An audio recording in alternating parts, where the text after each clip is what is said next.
আমি মৰঙী অঞ্চলৰ ৰাইজ হিচাপে আমি যিখন ফলঙনি কৃষি ফাৰ্ম আছে এখন ঐতিহাসিক কৃষি ফাৰ্ম, কিন্তু আমি জন্মৰ পৰাই দেখি আহিছোঁ কৃষি ফাৰ্মখন, কিন্তু এতিয়া বৰ্তমান আজি প্ৰায় 10 বছৰমান আমি তাত কৃষি কৰ্ম হোৱা দেখা নাই। মন্ত্ৰী অতুল বৰা থাকোঁতে কোনো ধৰণৰ কৃষি কাৰ্য তাত হোৱা নাই আৰু এতিয়াও বৰ্তমান তাত কৃষি কৰ্ম হোৱা নাই।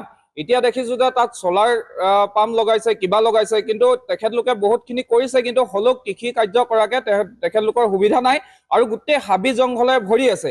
কিন্তু ইমান এটা ডাঙৰ সমস্যা হৈ থকাৰ পিছত সদনত আজি যি ধৰণে বিজেপিৰ বিধায়ক মৃণাল শইকীয়া ডাঙৰীয়াই খুমটাই বিধায়কে প্ৰশ্ন উত্থাপন কৰিলে যে ইয়াৰ কৃষি ফাৰ্মখনক লৈ, তেতিয়া এতিয়াৰ কৃষিমন্ত্ৰী পীযুষ হাজৰিকাই এই কথাষাৰ বোকাত মিছা কথা কৈ গোটেই সদনক অপমান কৰিছে। গতিকে আমাৰ ফলঙনি, আমাৰ মৰঙী, আমাৰ গোলাঘাটবাসীক তেখেতে অপমান কৰিছে। আজি পীযুষ হাজৰিকাৰ নিচিনা ব্যাগুম এজন মন্ত্ৰীয়ে, কৃষিমন্ত্ৰীয়ে আমাৰ গোটেই গোলাঘাটবাসীক, মৰঙী অঞ্চলক, ফলঙনি অঞ্চলক তেখেতে লজ্জাজত কৰিছে, তেখেতে আমাক অপমান কৰিছে।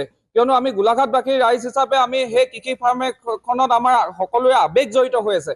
গতিকে তেখেতে ইমান এটা ডাঙৰ মিছা কথা কোৱা মন্ত্ৰীক আমি তেখেতক সোনকালে তদন্ত কৰিব বিচাৰিছোঁ আৰু তেখেতে আমি কোৱা শুনিছোঁ যে তেখেতে তদন্ত কৰিব, কিন্তু এইটো তেখেতে কৈয়ে শান্তি ল'ব নে কৰি আমাক দেখুৱাব? অতি সোনকালে তেখেতে তদন্ত কৰি আমাৰ ৰাইজক সকাহ দিয়ক আৰু অতি শীঘ্ৰে সেই হাবি জংঘল, সেই বাঘ, হাতী, ভালুক ওলোৱা জেগাডোখৰ আমাৰ ৰাইজক কৃষি কৰ্ম কৰিবলৈ তেখেতে সা সুবিধা কৰি দিয়ক। যিকোনো খবৰৰ বাবে যোগাযোগ কৰক 9181 307 221 আমাৰ এই নম্বৰত।